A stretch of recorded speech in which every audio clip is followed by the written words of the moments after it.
Hola, hola. Avui us volia explicar una mica els canvis que he fet en la pàgina web i és per a totes aquelles persones que són a la classe en grup, o sigui, a la subscripció mensual de 25 euros al mes. Veieu que ara per iniciar la sessió és aquí directament, jo ja ho he fet, però si no heu de posar l'usuari i la contrasenya i a partir d'aquí el que podeu fer és mirar, per exemple, les últimes classes. A les últimes classes hi trobareu totes les gravacions dels diferents temes que hem anat fent. Per exemple, aquí que vam tractar el tema dels diftongs, doncs hi teniu la gravació, que és aquest vídeo, i a continuació l'explicació amb els exercicis en qüestió i altres coses. A part de les últimes classes que han fet, aquí al costat hi tenim aquest apartat que es diu Aprèn alemany, on hi tenim un desplegable amb tots els cursos disponibles que teniu. Si anem a veure el primer de tots, que és aquest Deutschkurs, veureu que hi tenim diferents unitats i per a cada unitat hi tenim les seccions o temes en qüestió.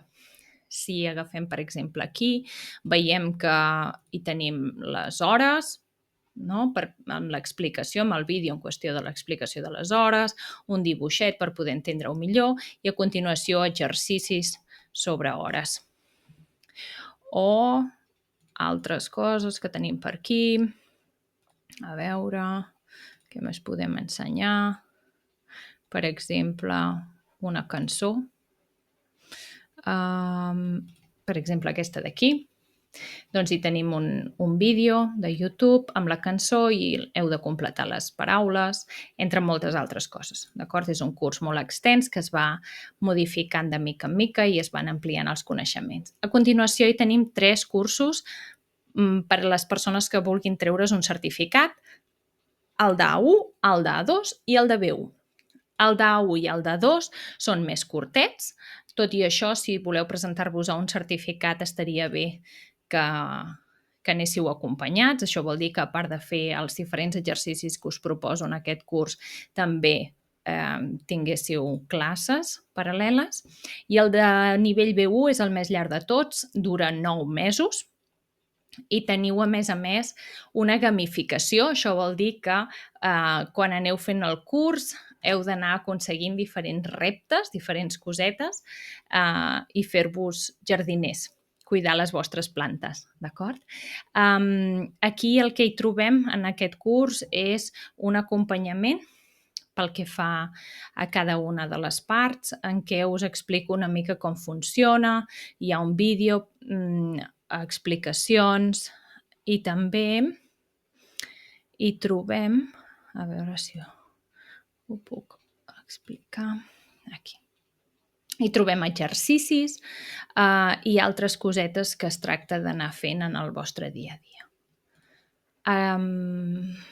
El següent que tenim és aquest curs, que és de 30 paraules, en el qual hem de conèixer 30 paraules, que segurament ja les coneixeu, però us explico altres significats de la mateixa paraula. Hi teniu el vídeo i llavors una petita imatge en què us ensenyo què vol dir. A part de voler dir el significat que vosaltres ja coneixeu, que és el de gandul, doncs té un altre significat la paraula. Doncs, ja que ja sabem aquestes paraules, aprofitar-les i aprendre més d'un significat.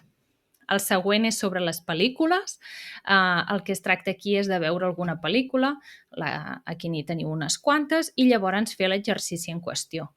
Heu de començar l'exercici d'aquests primers, del minut 21 al minut 40, i mirar a veure si heu entès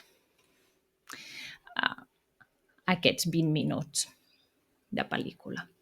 I per últim de tot hi tenim el curs, que és per a nivells més avançats. Aquest curs dura 37 setmanes, va de setembre fins al juny.